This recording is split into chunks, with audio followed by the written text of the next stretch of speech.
Bonjour, bienvenue sur Cycloverne. Petit avertissement, si vous aimez pas le salé, bah passez votre chemin parce que cette vidéo est particulièrement salée parce que tout simplement, lors du cyclocross de Firmini, dont je vais vous faire le résumé, il m'est arrivé une couille, mais la meilleure, sans doute la meilleure couille qui me soit arrivée en 20 ans de carrière. En fait, on m'a volé du matériel, tout simplement. Je suis pas le premier qui s'arrive, d'ailleurs d'autres personnes ont été victimes aussi d'incidents de ce type depuis le début de saison. Il y a des gens mal intentionnés donc, qui circulent. Voilà. Et là, en fait, une bande de petites merdes, littéralement, qui s'amusent à insulter les coureurs. Voilà, c'est cool. Vous n'êtes pas sur les courses envers des gens, je suis désolé de faire ça. Mais merde, moi, je fais pas du vélo depuis 20 ans pour ça. Pour voir du matériel à 120, à 150 euros disparaître. Merde. Attendez, vous savez ce que c'est 150 euros pour moi? C'est un tiers de mon salaire. C'est un tiers de mon budget mensuel. C'est bien. Ouais, bon, allez. Mais bon, résumé pour l'instant du cyclocross de Firmini, parce que sinon je pense que ça va s'appeler une bonne tribune contre les cons, vous voyez. Les cons, franchement, j'aimerais bien utiliser leur énergie, parce que je pense que si on peut utiliser leur énergie, je pense que... Pour une fois, quand c'est pas chier, j'ai tout fait 1h30 à l'avance. En fait, j'ai le temps. En fait, ce matin, j'avais le temps. J'ai eu le temps cette semaine, donc j'ai tout fait cette semaine là, tranquillement, pépère. Je suis pas super au niveau sensation. Putain, j'ai mal au canne encore. Vendredi, j'ai fait de la merde. En fait, vendredi, j'ai oublié de mettre les jambes en l'air. En fait, tu sais, j'ai pas mis les jambes en l'air, donc ça se sent. J'ai mal aux jambes. Putain, j'ai pris ce qu'il fallait pour récupérer. Mais là, ouais, je suis en train de, tu vois, je vais mettre ma voiture en place aussi pour demain. Ouais, j'ai pas le temps de récupérer, donc c'est chiant là. Ça fait que j'ai mal aux jambes. Hier j'ai fait quelques trucs, mais ouais, c'est... Ah, ça me fait chier parce que je voudrais bien un jour faire arriver à être bien sur une course, toi. Pas avoir mal aux jambes, pas avoir mal aux bras, pas être malade, plein de trucs comme ça. Et cette année, je n'ai rien eu de ça en fait. Donc j'espère que ça va être bien. Je vous amène à voir tout à l'heure. Je vais donner ma caméra à un collègue aujourd'hui. Je vais faire comme un QC. Vous allez voir. Je vais faire filmer la course par quelqu'un à l'extérieur. Comme ça au moins, vous aurez un produit sur sa course. Ça sera sympa. Parce que j'ai toujours pas de caméra, faut que j'en rachète une. J'ai demandé à mes parents si je pouvais un peu avoir d'argent pour toi, pour commencer déjà. Ouais, pour pouvoir remettre une caméra cette année. Parce que c'était une idée sympa que j'avais. Et j'ai une idée bien sympa, je vous en parlerai peut-être, je vais vous en parler maintenant. Je voudrais faire l'an prochain des vidéos avec une caméra extérieure, une caméra vue, croiser un peu tout ça. Et faire voir trouver 2-3 caméras. Si j'ai un peu de pognon, je prends un peu de pognon, je pense que je vais monter un crowdfunding d'ici peu. Comme ça, pour pouvoir faire vivre les courses par l'intérieur à différents coureurs. Et je pense que ça peut être super sympa. Ça fera pas des milliers de vues, mais c'est intéressant. Je m'en fous d'avoir des milliers de vues de toute façon. Ouais, j'en ai fait une à 3000 vues, et ben ça me va très bien, une ou deux par an. D'ailleurs, je vais relancer ces formats sur les anciens champions parce que je vois que ça marche très bien. Donc, vous aurez le droit à des trucs un peu sur le cyclisme ancien. C'est aussi une passion à moi. Et c'est chauffé. Parce que bon, quand j'ai m'échauffer, j'ai m'échauffer maintenant. On va tout mettre dedans, on va mettre, et c'est bon. Impec. Comme architecte, on a vraiment peur comme zone d'échauffement quand même. Unité d'habitation le corbu. C'est quand tu vas à Vogue, des fois encore au brésil, bon. Là c'est un peu l'opposé, tu vois. Tu sais, c'est un peu l'opposé. Tu vois que le mec il a un peu bossé, toi. C'est pas le truc, c'est vraiment de la merde en fait. Le mec a vraiment pas bossé, il s'est pas crevé le cul. Il a fait un truc qui était bêché avec les pieds. Là c'est un bâtiment intéressant que je vais expliquer l'année dernière. C'est vrai que moi j'aime bien cyclocross pour ça aussi, tu vois. Ça me permet de courir dans le cadre de ma formation, toi, d'origine. Et également ce que j'aime bien c'est l'architecture. Parce que ouais, donc c'est bien. Bon, par contre aujourd'hui après moi ça va plus ressembler à de Ricardo. Finalement, après un échauffement qui avait pas été si mauvais que ça, bon... Sensation était pas super, franchement. Notamment, je pense, à cause du changement d'heure. Moi, je suis quelqu'un qui craint assez fortement les changements d'heure. Voilà. C'est comme ça. J'avais mal aux jambes, j'étais pas super. En plus, j'avais fait 2 gros entraînements dans la semaine, donc c'était quand même compliqué. Donc le départ, troisième ligne. C'est marrant d'ailleurs, j'ai avec Maxime Fascinella qui va quasiment gagner l'épreuve, qui était juste derrière moi, donc il fait des placements sur la grille. Pourtant, cette année, j'ai fait très peu de cross, j'en ai fait que 2. En fait, l'année dernière, j'étais devant, mais pourquoi? Parce que j'avais fait plusieurs crosses et notamment, j'avais pas trop mal marché sur certains. Donc, ouais. Mais là, donc, départ, premier tour, donc, vous voyez, le peloton, en fait, il va rester un peu groupé, mais quand même étiré. Parce que c'est un circuit, Firmini, qui a cette particularité d'être l'un des circuits les plus durs au niveau national. 63 mètres de dénivelé autour, presque 3 km. Circuit avec une longue montée, une descente quand même finalement qui ressemble beaucoup du VTT, un coup de cul, 2 coups de cul qui suivent, des planches, vraiment un super tracé. Il y a vraiment un tracé que j'apprécie énormément. C'est un des tracés que j'apprécie le plus de saison, Firmini. La première, premier, le grand premier passage senior. Et après, on libère donc ces demoiselles et dames.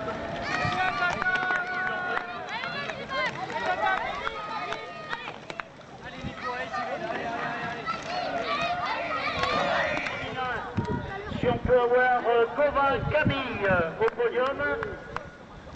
Deuxième, membre Océane de Lyon Sprint Evolution. Et la troisième place, Amgar Zina du vélo club d'Ambert. C'est un circuit que j'apprécie énormément.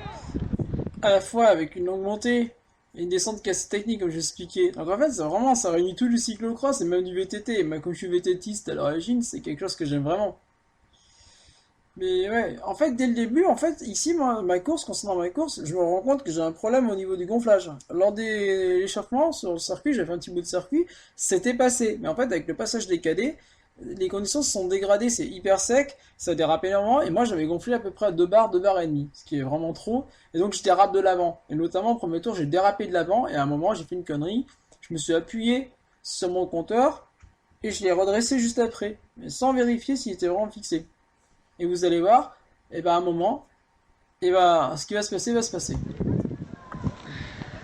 c'est pas une question de migration. C'est pas un terrain de là où on est en Coupe du Monde, ils ont des grosses avantages. Comme ça, avec compagnie, hein. On sait comment c'est rien. Non, mais excusez-moi. Allez Lionel, allez, c'est bien ça. Allez, ça passe. Allez, ça passe. Allez, super. Allez. Allez, ça passe grand. Allez.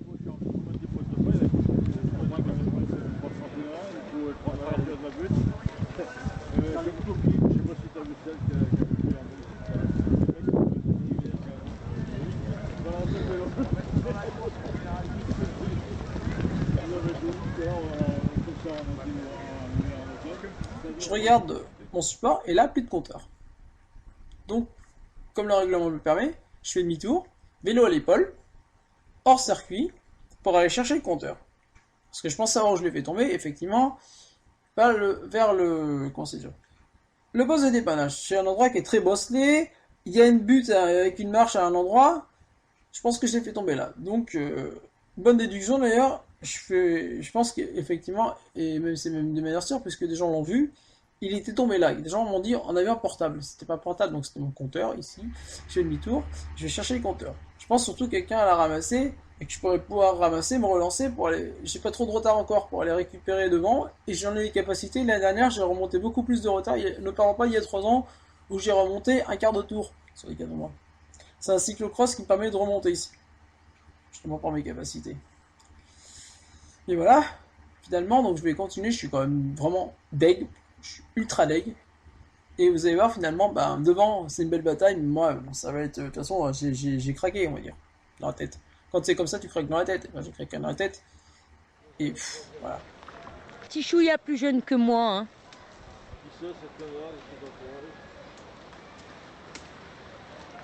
Règlement de compte au pectoral.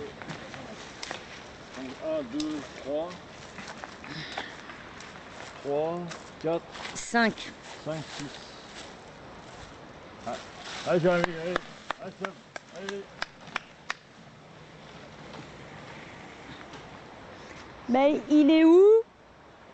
6. Tu le vois pas? C'est la 7e.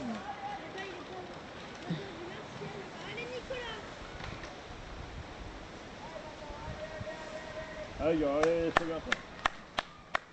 7e. Martial, il tourne bien, hein? Attention, mets-toi pas devant mon écran. Allez, Martial, allez, 8e là, on a crevé. Allez, Martial, allez. Quand vous voyez à l'avance, c'est intéressant. Vous avez donc Maxime Fascinella qui a pris la tête devant Nathan Dojgraich, effectivement. Et Jérémy Mounier, c'est un gars de ma génération. On prend le même âge avec Jérémy, à peu près. Vous avez Guillaume Perrault, vous allez voir un peu plus tard également, qui est de retour un peu. Guillaume Perrault, c'était moi à l'époque, quand j'étais junior Espoir, c'était un monstre ce mec. C'est un gars qui a fait top 10 au championnat de France quand même, senior. Donc c'était vraiment un bon. Là, il reprend un peu sa carte, tant mieux d'ailleurs, ça fera un mec en plus de bon niveau. Et la Loire, c'est un peu comme ici maintenant avec XC63, on a un niveau. Oh. C'est. Ouais. c'est laisse tomber. C'est laisse tomber, c'est les mecs devant, c'est des mecs en DN de VTT ou en DN sur route, c'est vraiment des super bons. Et en fait, la particularité chez nous, c'est que par contre, dans la Loire, par rapport au Puy-de-Dôme, c'est que c'est hyper hétérogène dans ton niveau. Autant vous avez ça, et puis alors vous avez des gars à qui je mets un tour, à qui je mets un tour, voire deux tours à l'arrivée. Ça arrive des fois. Voilà. Et moi, on va dire, l'année dernière, ce qui est dommage, par exemple, c'est que l'année dernière, je pouvais faire une première moitié. J'étais pas loin de la première moitié en temps. Mais après, j'ai eu des couilles qui m'ont fait que je fais. Mais je suis un cyclocross comme Firmini. Quand je suis bien, je suis à peu près, je dois être ouais, je suis dans le deux, je suis dans, on va dire, dans l'arrière midfield à peu près. Alors que d'habitude, je suis plutôt fond de grille. Pour le coup, j'étais deg. Non, mais vraiment, j'étais deg. J'ai fini la course, je maudissais tout. Moi, je maudissais mon entier. Bah oui, mais attends, tu perds ton compteur déjà, t'as plus d'allure. En cross, en plus, t'as plus de cardio. Et là, c'est l'essentiel d'avoir un cardio en cross. Parce que il faut que tu puisses contrôler. Parce que si tu montes trop, t'exploses direct. Allez, allez. T'as encore des vitesses derrière, Romain. Tu tires un peu gros.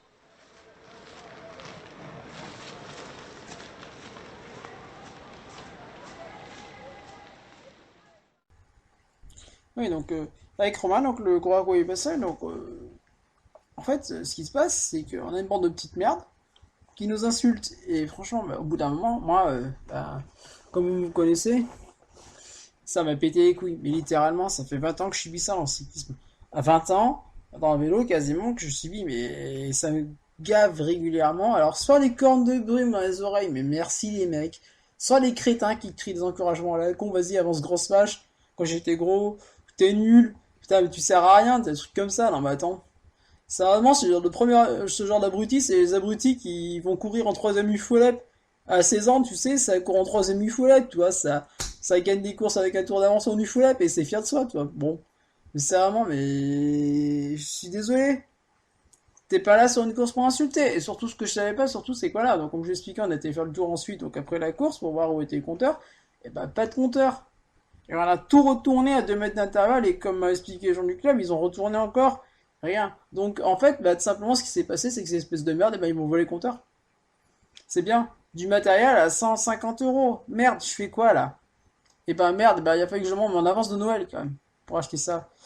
Pour en racheter à nouveau. C'est chiant, hein. J'avais pas envie d'acheter l'avance de Noël. Elle était prévue pour la chaîne, pour vous offrir une nouvelle caméra sur le vélo, et un micro de très bonne qualité. Ça fait chier quand même. Voilà.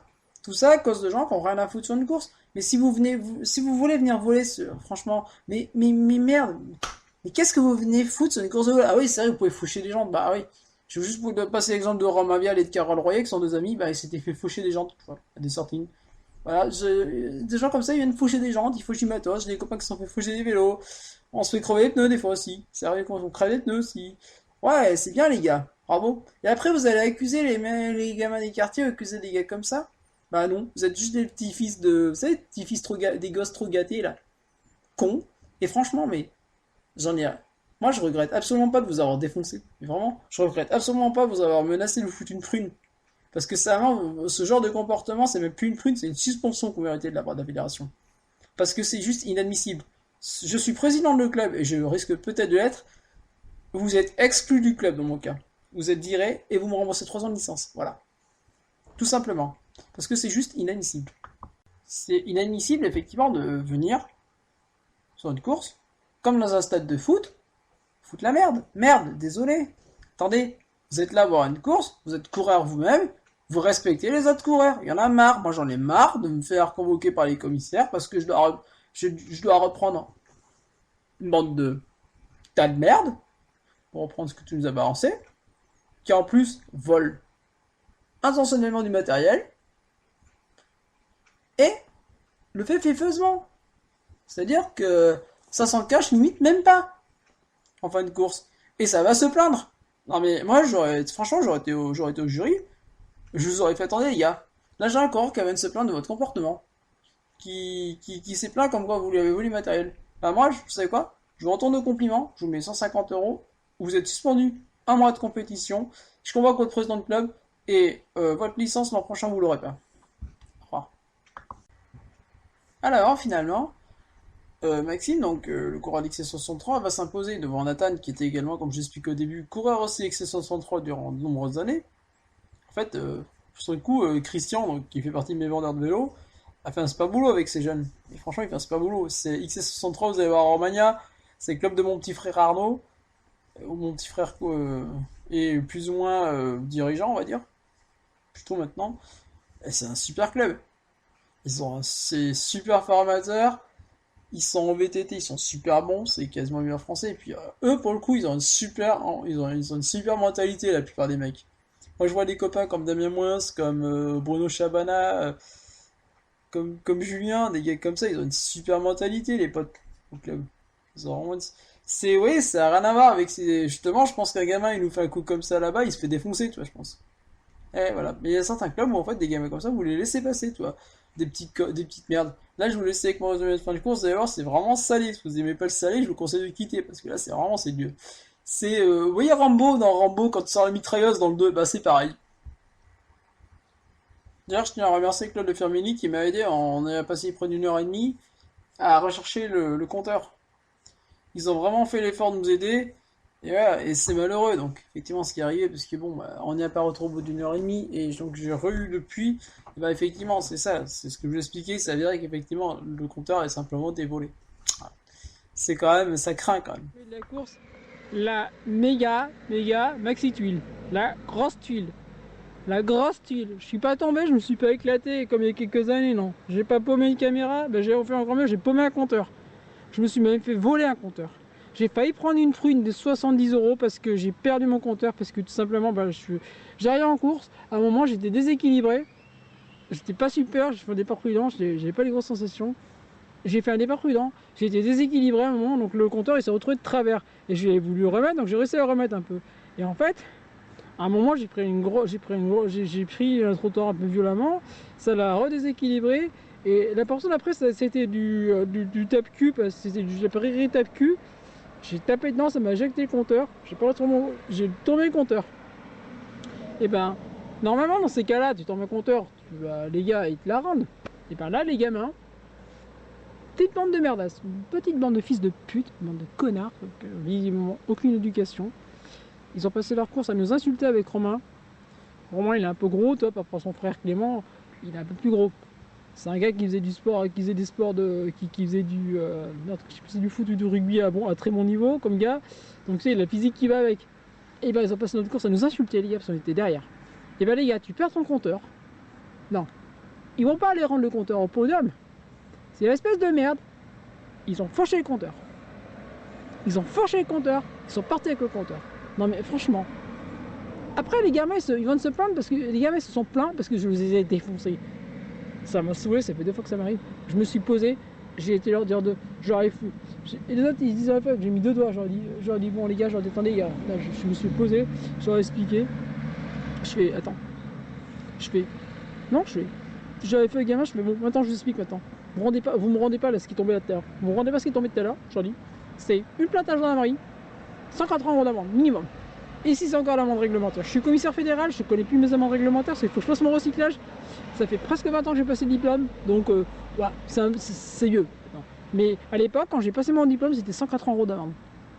Parce que c'est du préjudice, c'est un acte antisportif. C'est-à-dire que tu vas piquer du matériel à un coureur, c'est un acte antisportif. C'est même considéré comme un acte de tricherie même. C'est délibéré en plus, donc c'est... Mais ça fait juste chier, voilà. Tu te fais chier à acheter... Ça m'a saoulé, j'ai quand même expliqué calmement, j'ai quand même dit c'est 140 €, t'imagines, ça fait un dixième de mon salaire. En ce moment, ça fait un tiers de mon RSA. Je fais comment là? Je fais comment pour rouler? Je peux pas rouler là. C'est n'importe quoi, franchement c'est pitoyable. Ça m'a foutu ma course en l'air en plus. J'étais en train de remonter sur les mecs devant. Ça m'a foutu ma course en l'air, j'ai fait 3 tours de merde. J'ai pris 2 tours, j'ai fait 3 tours de merde, j'ai fait quasiment 1h10 aujourd'hui, voilà, ça fait chier. J'ai demandé aux parents qu'ils fassent mon avance de Noël, voilà, mon cadeau de Noël, ce sera un compteur de vélo. Voilà, c'est super. Voilà, je voulais une caméra pour Noël, pour vous montrer les courses, et bien ça sera aussi à Noël, avec le pendant que je vais gagner Noël. Enfin, je fasse un crowdfunding. J'ai quoi? Vous savez combien j'ai sur mon compte? Littéralement, j'ai 70 € sur mon compte, c'est super, voilà. Je suis champion, je viens de gagner la Coupe de France, l'équivalent de la Coupe de France cyclo-sportive. J'ai gagné, putain, j'ai gagné 2 étapes du label d'or, j'ai gagné, putain, j'ai 70 € sur mon compte. Je cherche du boulot, et ben faut que j'attende que ça soit fait. Et je peux pas m'engager parce que j'ai un contrat pour le mois de janvier. Donc je peux pas m'engager à l'heure actuelle. Et j'ai un contrat qui va débuter d'ici un mois. Ça fait chier là, voilà. J'en ai marre. Vous voyez le handisport français, ce que c'est le handisport français? Vous pouvez être extrêmement bon, faire les cyclocross, des rares handisports, vous avez même pas un rond. Et vous voyez en France plein de gros branleurs, quand les cartes handicapées, que ça va rien, quand rien du tout en handicap, ben on leur donne du pognon. Ouais, voilà. Moi on me refuse la RQTH. Si j'ai la RQTH, mine de rien, j'aurai la RQTH, et ben moi, une fois que j'ai la RQTH, je suis architecte et militaire au sein de la gendarmerie, parce que la gendarmerie me fait un dossier d'admission et je ferai l'école de gendarmerie, et au bout de 2 ans de l'année et demie d'école de gendarmerie, je suis architecte militaire pour rendre sous-officier. Ouais, voilà. Et tu te bouges ton cul, t'as rien, les gens ils en foutent pas une, on leur donne quelque chose. Voilà. Et ça fait chier, j'en ai marre là. J'en ai ras le cul. Franchement, je suis vraiment en train de me dire que je sais même pas si je vais faire du cyclocross d'ici peu parce que ça commence à me casser les couilles cette saison, je commence vraiment à en avoir marre. Voilà.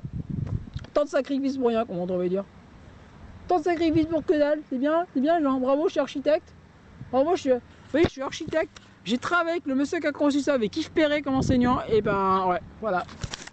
T'as quoi? T'as de la merde, et ben c'est cool, et ben oui. C'était Cycloverne, et ben Cycloverne, bonne soirée, pensez à vous abonner, si ça vous plaît, coup de gueule, pensez à vous abonner, à mettre des commentaires éventuellement, ou à partager, au revoir, et puis bonne soirée.